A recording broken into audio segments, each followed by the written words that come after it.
गडबड पावे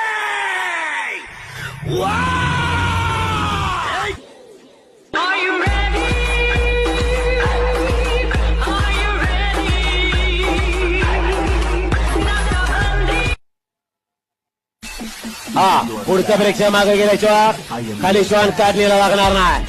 माग सरून घ्या अलीकडची बाजू